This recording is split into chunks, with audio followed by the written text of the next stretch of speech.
Well, hello, dear friends. It's still February, and we are moving on to project 3 and 4 from the February Stamp of the Month kit. And so you guys have already seen the video for number 1 and number 2. We've put these together.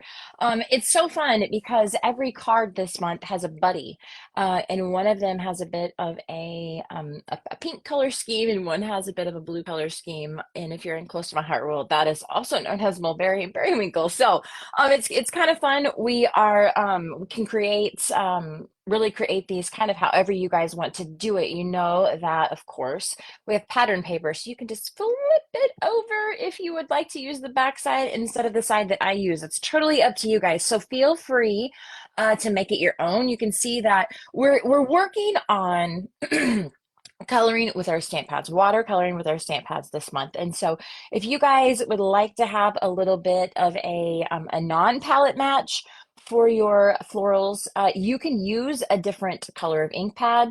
You can use your markers if you would like, how your colored pencils, however you guys wish to color them in. I just really am a matchy girl. I love to have my stamped images match my paper and my cardstock. That is just really important to me. So to me, I like the matchy, but if you guys are, you're kind of, that's not your thing, you can feel free to kind of take this in whatever direction that you would like. But we are going to put together the periwinkle version today because we did the mulberry in the first video. And so again, you guys will do the very same thing with both of them, just with different colors. And so we're just going to go right ahead and get to it. Now I am going to go ahead and do the watercoloring on camera for you guys, but we're just going to kind of speed this up. The first video of the month, we talked through a lot of things. And so if you want to catch like the detailed version, go back and check out the video that's titled Project 1 and 2, and you'll catch the long version. Okay, today this one's going to be it's going to be a little quicker. Okay, a little more straight to the point. So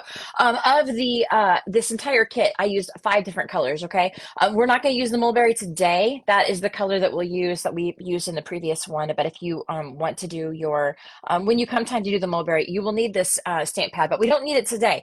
So I leave the intense black in here just so I remind myself to remind you guys that when you do your stamping, you need to use a permanent ink, okay? You're gonna make a mess if you don't use a permanent ink, because when you get that wet with water or markers or shimmer brush or whatever you might be using, it's gonna make all of your lines blur and be real smudgy and not look real great. So make sure that you've used either intense black or some people have really great luck with archival black. To make sure that they are permanent and good to go. And then the 3 that we're going to use today, we're going to use evergreen and sage for our leaves, but you really only need one or the other. There are definite ways that you can get multiple shades from one stamp pad. So maybe you just have sage and you don't have evergreen. That's totally fine. Or if you have a different color green, that's okay too. It'll all, I feel like it'll all match really, really nicely. I used sage because it was the green that was featured in the Sweet Memories paper collection, but you guys, if you want to use a different color, be my guest. Then we're going to use periwinkle. And as you guys can see, you can get a really nice multi-tone, as you can see on here, using the very same stamp pad. And I'll show you guys how to do that, okay? So like I said, this is going to be the abbreviated version, okay? If you guys want the long version, go back and look at class number, project number 1 and 2, okay? So we're going to go ahead and we're going to do our, we'll do our watercoloring first. What did I do with those? For goodness sakes, they're over here, Suze, my word. Okay, so we are going to need for this one, this is my little plate of happiness that I talked to you guys about in the first video. You're going to need the large cluster, and then just for something fun, inside the Google folder, you guys have the link.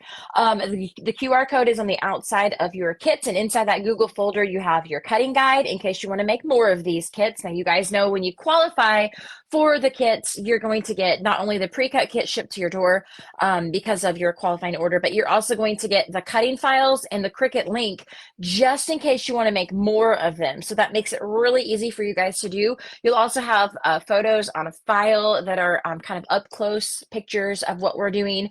And you have your supply listing as well with some additional information on there that is probably helpful in your process of putting these together.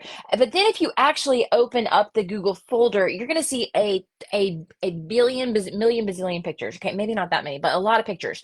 So I really take a lot of up close detailed photos for you that don't all fit on the PDF. Okay, so I did put a little bit of, we kind of featured some fun inside decoration using both stamped images as well as some leftover pattern paper.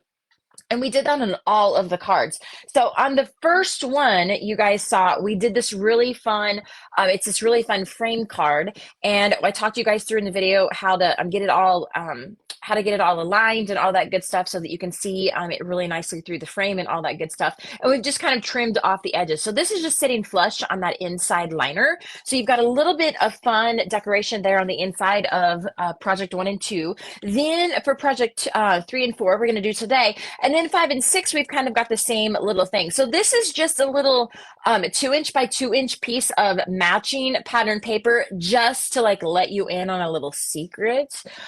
They're just my leftover pieces. So like when I cut my square out of the periwinkle frame here, and then cut the pattern paper out of a square so that this frame would fit on top of there, here are those pieces here. So this is a little frame that comes outside of this pattern. This little piece here comes outside of the inside of the square there. The inside you can't see very well because it is covered up. Like the inside of this mulberry pattern frame here, which is the inside of this little mulberry pattern paper here, okay? But that is what you will find on the inside here. So the same thing with the blue one. You just couldn't see it because it had some pattern paper on the back there, but you can see. So I just really wanted to kind of use up those leftover pieces that didn't really have a home. And so this is something that you guys easily can do with any card design. Just literally a scrap, you guys. This is just 2 inches by 2 inches because that just happened to be the size that was left over in a scrap. And personally, I thought it was just as darling to just fold it around to the backside as it was to get your paper trimmer out and cut it. It's just a step you didn't have to take. So if you guys wanted to just use a 1-inch by 2-inch piece for that inside, you absolutely could. But I just went ahead and just kept the 2-inch by 2-inch and just folded it over. But we're going to do that same thing here on today's card. And so what we want to do is make sure that we have a little bit of decorative stamping for the inside as well. So we're going to use not only the large cluster there, we're going to use the other, the larger of the two individual, I'm calling them pansies. I'm sure someone will correct me and tell me that's not right, but they look like pansies to me. So this is the larger of the two pansies. You guys will see there's a smaller pansy. It is a little bit smaller, but they would scale really nicely together. But we're going to use the larger of the two, and then just one of the leaves. These leaves are different. There's two of them.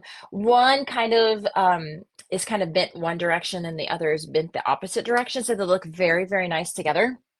But really it doesn't matter which one you choose. So we're going to grab one of the leaves, the larger pansy, and then the cluster here. And those are what we're going to work on watercoloring today. So we're going to go ahead and we're just going to get right to business, okay? I've just got a paper towel here, a little tiny bit of water. It does not take a lot. In fact, I probably have more than what I need, and your stamp pad. So the same thing that I showed you in the first video, you're smushing, okay? And you're not going to hurt these. Like you could probably run them over with a vehicle. Don't do that. Don't do that and then report to me, okay? Don't do that. You could probably run them over with something and they would not bust. They're really awfully sturdy, but smush it really good. You're not going to harm it. And so now we just essentially have a paint palette here, okay? And so I use a watercolor brush. I talked a little bit more about this in the first video this month. I use a watercolor brush because we have that in our catalog, but I don't actually use it like a watercolor brush. I use it like a regular paintbrush. And so if you guys just have a regular paintbrush, then just do that, okay? So we're just getting a little bit of water. We're going to get a little bit of our palette inked up. Now it's already, you've already got quite a bit of ink here, as you guys can see. I think the light is probably reflecting that really well, but you are really going to get a much more muted look if you will water it down with a little bit. We're going to use a little more of the concentrated color when we kind of go back in and lay a little more of that color on top. That's what gives us that really beautiful two-toned effect there. Okay, you guys will see you can get a really beautiful two or multi-tone with the very same stamp pad. So maybe you don't have a lot of stamp pads and you just have a few. You can really get a beautiful look with just a single one. Okay, so we're inking it up a little bit. I do like to go in and many times lay a little bit of water onto my stamped image. So we're just coloring the flower here. So I'm just kind of laying a little bit of water down on this image, kind of near the edges, not all the way to the edges, because the fun thing about this look is it doesn't have to be precise. When I color with markers, and I talked a lot more about this in the first video, but when I color with markers, I feel like I need to go all the way to the edge. It looks like I didn't do a very good job coloring if I didn't go all the way to the edge. But for some reason with coloring, watercoloring, it's like it's supposed to look a little more muted. Like it's not, we're kind of embracing the imperfection, if you will, okay? So that to me, I have really enjoyed that because I tend to be one of those people when I am coloring that I am going to really, I'm going to make sure I stay in the lines. I'm going to go all the way to the outer edges of my outline stamps, that kind of thing. And really with watercoloring, it is just so different than that. I love it. So I'm like embracing that imperfection. And when it is dry, you guys, I feel like you are really going to love the look. It looks very authentic for florals, if you ask me, because a lot of your flowers are not blended in a way like what we see blending for the alcohol markers, right? Like where all the colors just seamlessly run together and they have a beautiful ombre effect and that kind of thing. A lot of flowers don't look like that. They have really harsh colored lines. And so we're just kind of taking that and running with this stamp set and with our water brush here. Okay, so I am just filling in some of these. When you put water down, I believe I'm speaking right, I might be wrong, but when you put water down on your image first, and let's see if my light will pick this up and not glare too much. Can you see that I've not gone all the way over to the outer edges of my stamped image? Maybe one of the ones that are dry. Okay, maybe you can see I did not go, my lighting just looks so harsh on my playback here. I did not go all the way to the outer edge of my stamped image. And to me, that just adds to the authenticity. I love that. So if you guys do not want to just allow the water to help your color travel, I believe it's called a wet on wet, I think is what the technique is actually called for watercoloring, whenever you allow the water to kind of help your color move around. If you don't want to allow your water to help your color move around, if maybe that's just a little outside your comfort zone, then you can just pick it up with your paintbrush and color similarly to what you would do with a marker, right? So I'm adding a little more color there on the center. Again, when I find myself doing this, many times I will keep the more muted color down here that's been mixed with some water. If you want to go in and have it a little more concentrated, so of course your color is darker, then I kind of work over here on the right side of my palette. And that's just kind of something, didn't really plan that. It just kind of happened by accident. So you guys will find something that works really, really well for you. I am sure of it. But I am just kind of going in, and where I put that dollop of water there in the center, I'm adding a little more color down onto it. So I think that I think the webcam is maybe kind of sort of working enough for you guys to see that. And I will tell you as well that when it starts to dry, like tomorrow, Okay, maybe you do this today. Tomorrow, you will see a huge difference in what it looks like. It takes hours and hours and hours and hours for that color to really soak into that paper. This is very thick watercolor paper. So if you are using the watercolor paper that, if you're putting together a kit that I sent you, and you have that really awesome high quality watercolor paper that you are using, you have 2 sheets of it in your kit, you have more than what you will need to put all of these projects together. So you can keep it in your stash. It's the same kind that I have been using for almost a year now. Okay, keep it in your stash and use it as often as you would like, but it's very high quality, and so it's very, very thick and sturdy. So what that means is it takes a while for that color to kind of get through there and also dry. Okay, so definitely, if you don't like the look of it today, do not trash it yet, because I just darn near bet that you will like the look of it tomorrow. At least that's what happens to me. It seems like every time I do this, I think to myself, oh man, I wrecked it. I don't like that at all.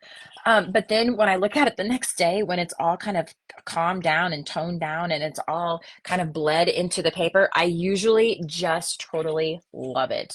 So I'm adding just one more little dollop of color in the middle of this one up here.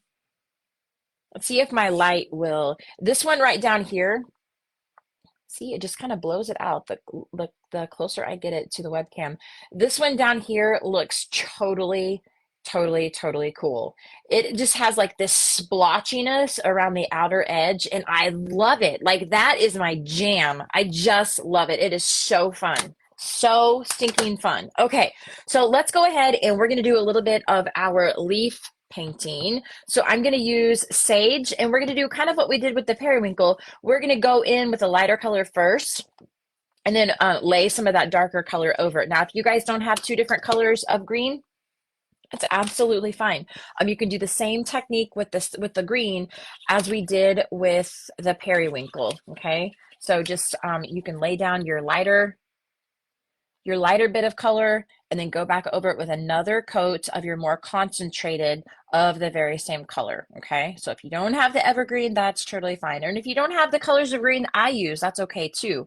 That's absolutely up to you guys to choose a green that you're happy with. I just used sage because it was the green that was in the palette of the Sweet Memories, and that was the paper that we used for this collection. So I'm just laying down a little bit of that green. Maybe you want a tiny bit more on there.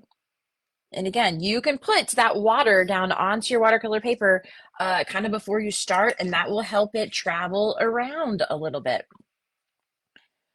When I do the smaller, and you guys saw this, we talked a little more about it in the first video this month.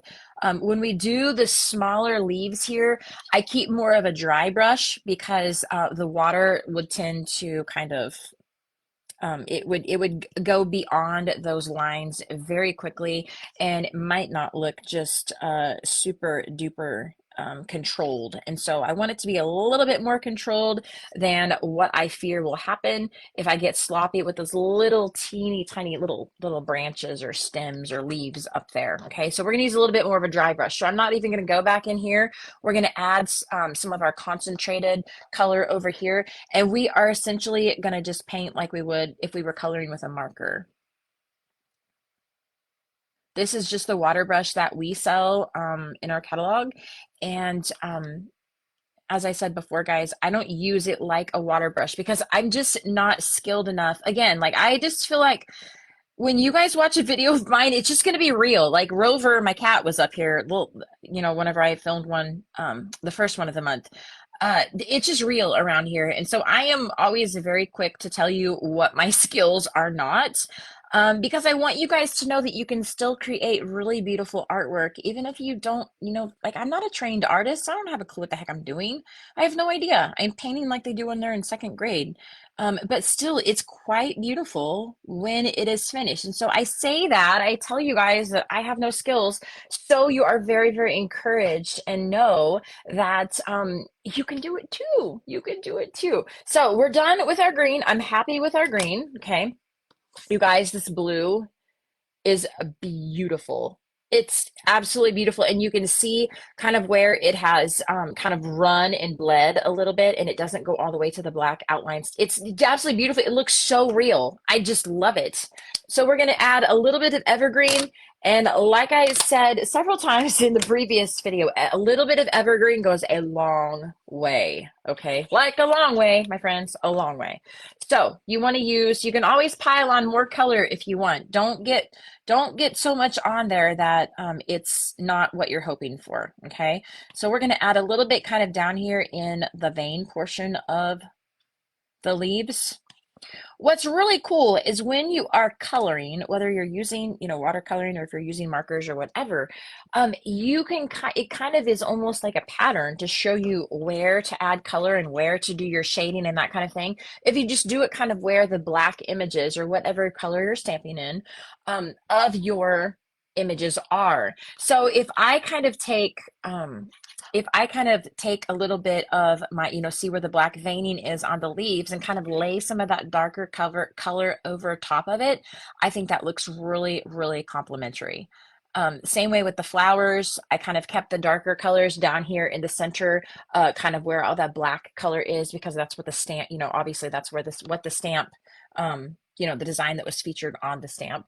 So, however, again, you guys might be listening to this and thinking, man, this girl needs to take an artist class or something, and you would absolutely be right.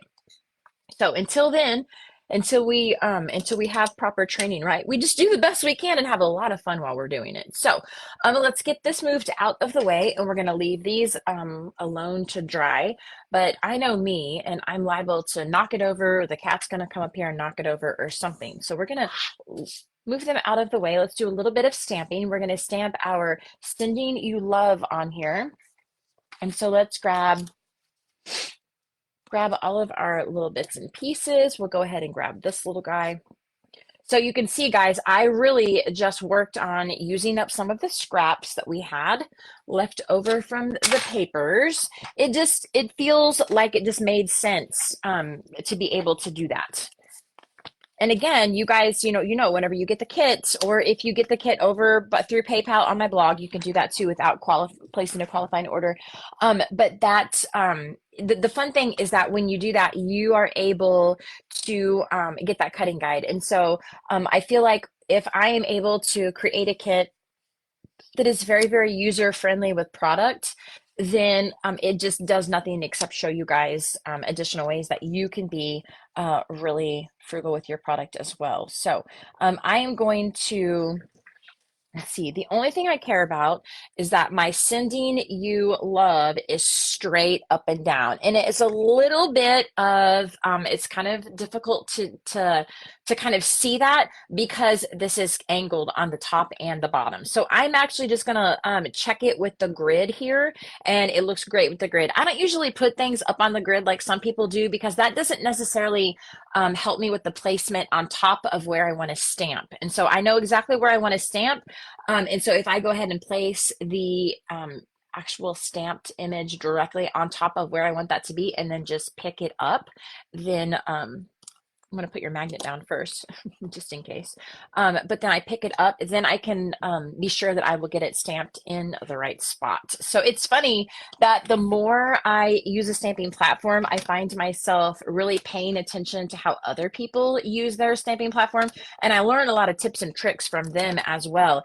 And it's interesting to me how it seems like everyone uses them so differently. It just is almost comical to me. I love it. It's great how we can learn from each other without really even thinking about, am I really teaching somebody something? So we've got this stamped, ready to go. Now we're going to put our card together. And this is kind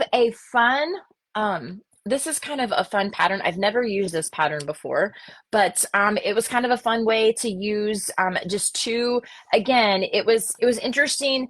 When I it's challenging. I've said this to you guys many times before. It's really challenging to create 6 like projects in 6 kits out of a single paper pack and a few sheets of cardstock. It's a little challenging sometimes. And so you get kind of inventive with the project patterns, whether they be pages or cards. You guys just happen to get cards.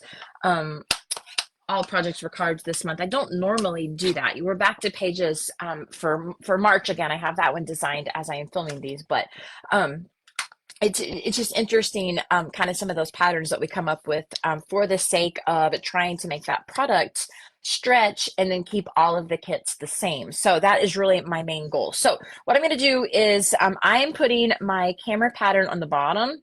I'm going to put my grid pattern on the top.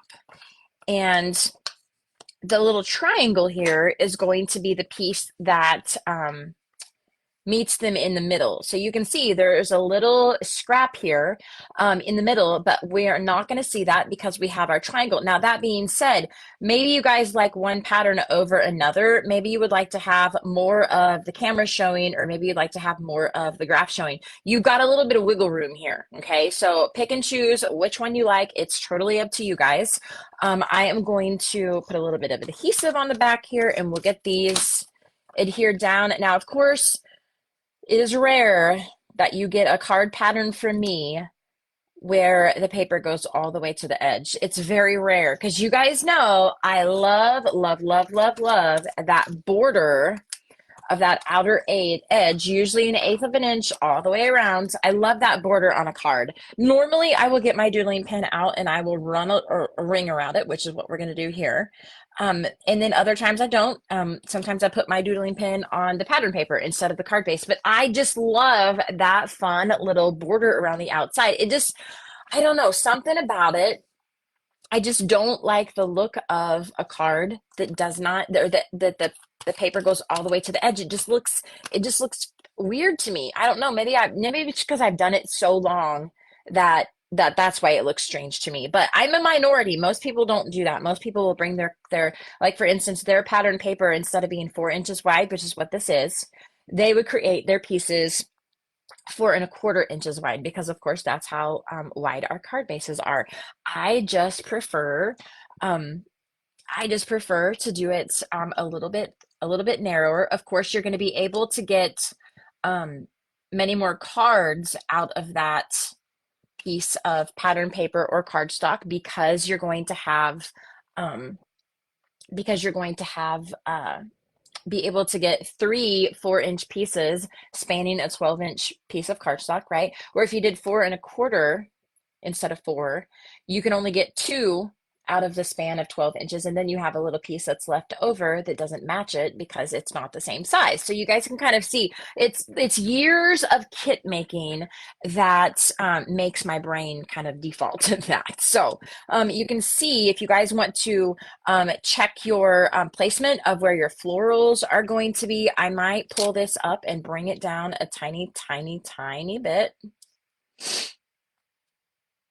I tend to find myself going for color over the white. So I wanted a little more of that bolder camera pattern showing over just that plain graph paper up there. Now that is about centered kind of exactly the way that I like it. Now, I have something fun that I've done with the ribbon that I don't know if I've done before, but it is a super fun technique, and I'm happy to share it with you guys. So you guys know your kit, you'll come with enough ribbon to be able to do all of your projects. I'm just not going to take that out of the baggie. I'm just going to use it right from the roll. And so you're going to use about, I measured it out, you'll use about 14 inches of ribbon, depending on how wide you want your little cluster. So what I'm doing is I've not even tied a bow. We're just going to wrap this around my hand. I'll show you guys how. So you can see, you can kind of determine how wide you want your width of ribbon, okay, by how many fingers you use. I'm going to use all 4 of my fingers.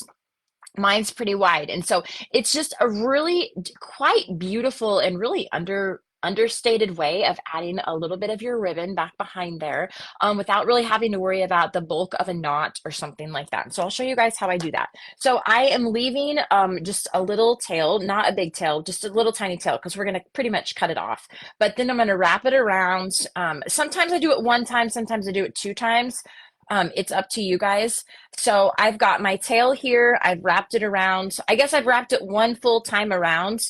or two full times around. And then we're going to trim off the tail here. So this is kind of what we're looking at. Okay. So we're going to trim off the tail here.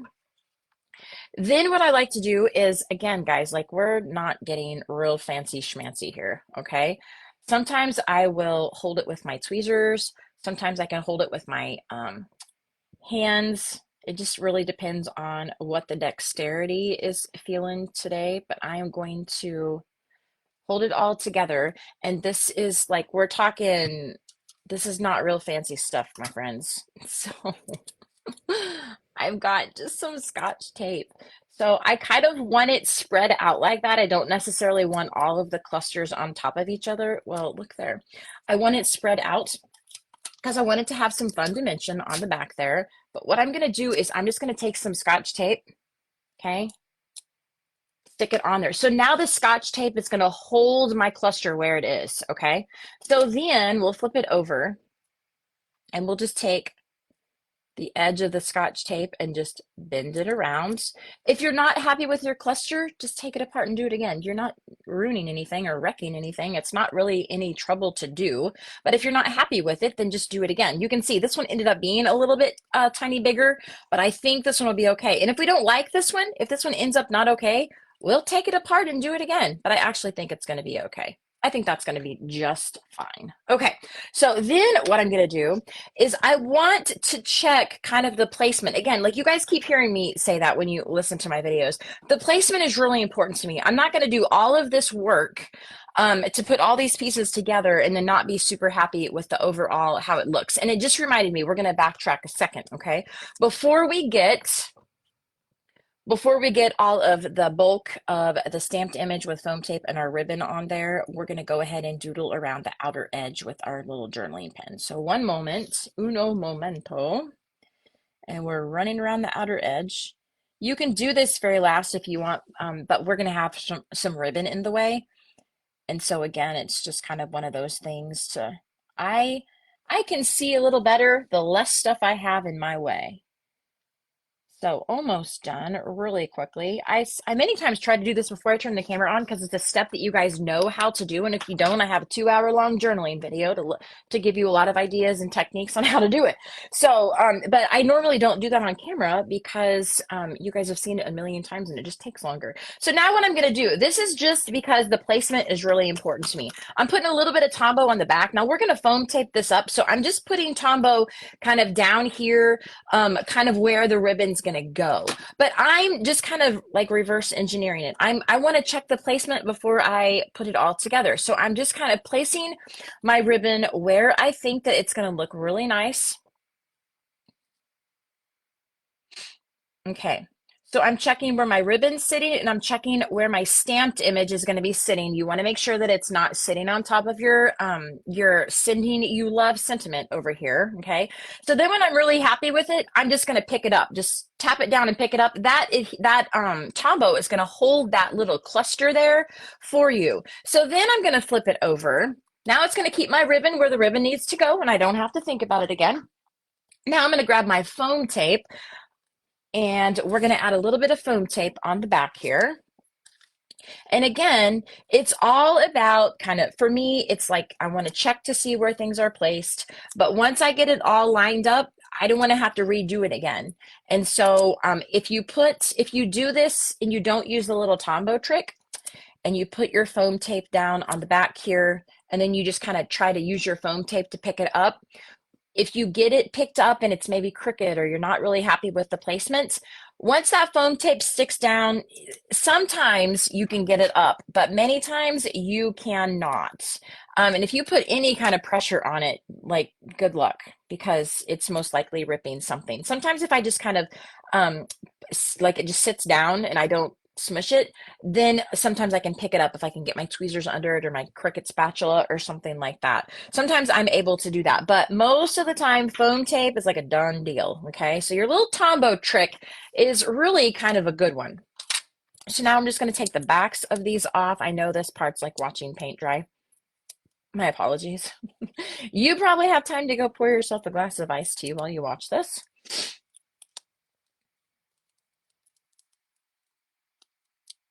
So we're going to get these little guys off. You can see that ribbon does not look real pretty on the back, but it looks just quite adorable on the front, I just have to say. Okay,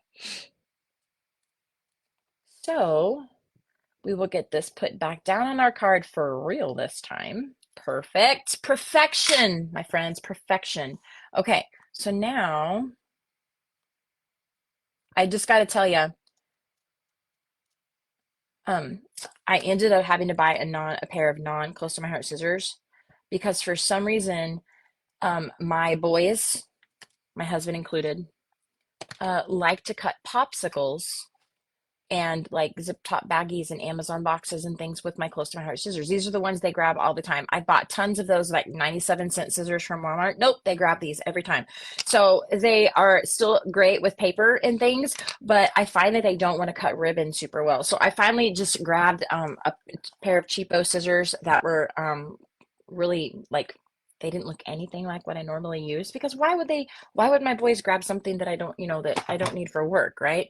So it seems to work. I've never seen them cut an Amazon box with those scissors. So that's why I'm using non close to my heart scissors for my ribbon.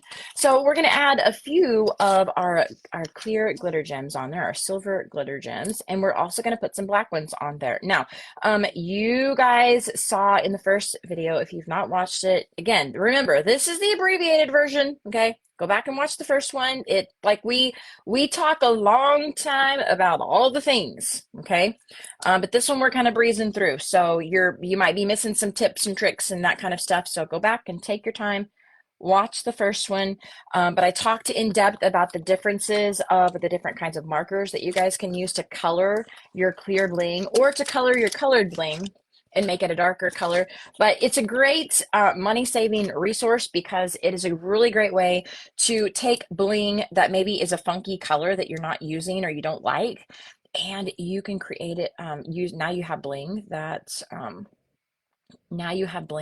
will match by using your markers. And so I talked in depth about that in the first video, so go back and check that out. But for this video, we are using black matte clear sparkles, okay? And when you guys saw me pick it up with my tweezers and then rub it in my in between my fingers, sometimes the glue kind of spills out from underneath your bling, or sometimes like if you get it in the middle of the summertime and it's set in a FedEx truck and it's really hot, it's almost like the gem kind of slides off of the glue almost. And so when you pick it up, many times there's probably no way you guys can see that, but many times you can see like a little ring, and you sometimes can't see it unless you put color on it, unless you put marker on it. And so when you see me take it off my tweezers and just kind of do this with my fingers, all that does is just kind of fold that glue back under. So when you place it down onto your card, you don't notice it then. So just a little rhyme to the reason there. Okay.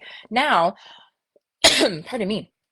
Now let's go ahead and we'll do our inside. So again, you guys will see just how difficult this is. Difficult, like in the most sarcastic form possible, okay? So we're just folding this in half.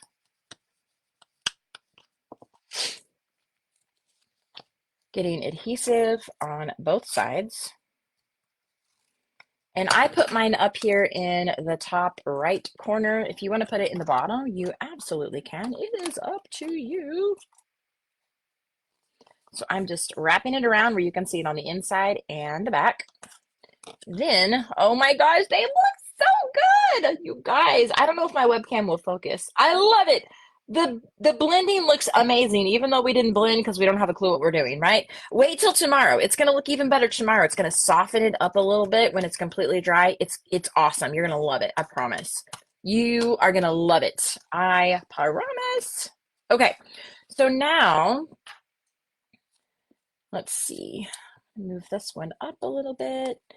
I know it's so weird, but I like to kind of check the placement before I put it down on my project. I many times will take the pieces as they're already put together and then place them down because it's a little easier for me to be able to do that. So I think maybe we'll put this at an angle just a tiny bit.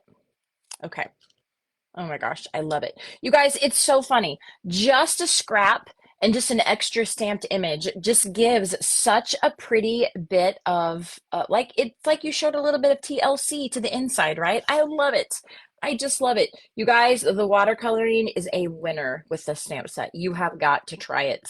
You're going to have to be pretty good at blending to get anything that looks as authentic as that for those flowers. I love it. Oh my gosh. Okay, so we're done with the card that will represent projects 3 and 4. Did it in periwinkle. You guys will have a version for mulberry as well. So repeat those steps and use the mulberry instead of the periwinkle. But we're going to call that one good for this video. So again, if you guys missed project 1 and project 2, go over to the Facebook page or the YouTube channel and check those as well for project 5 and 6. We're going to do those as well. So you guys will hopefully have all of these videos up and ready to go. And if you need that little bit of assistance, you will have it. You guys know my work is not difficult at all. So most people can put it together without a video demonstration, but I know a lot of you guys really enjoy them. So I hope that they are helpful. And if you have questions, feel welcome to place a comment below, and I would be glad to go back and address those. So I hope your February is wonderful, and I will see you guys next time.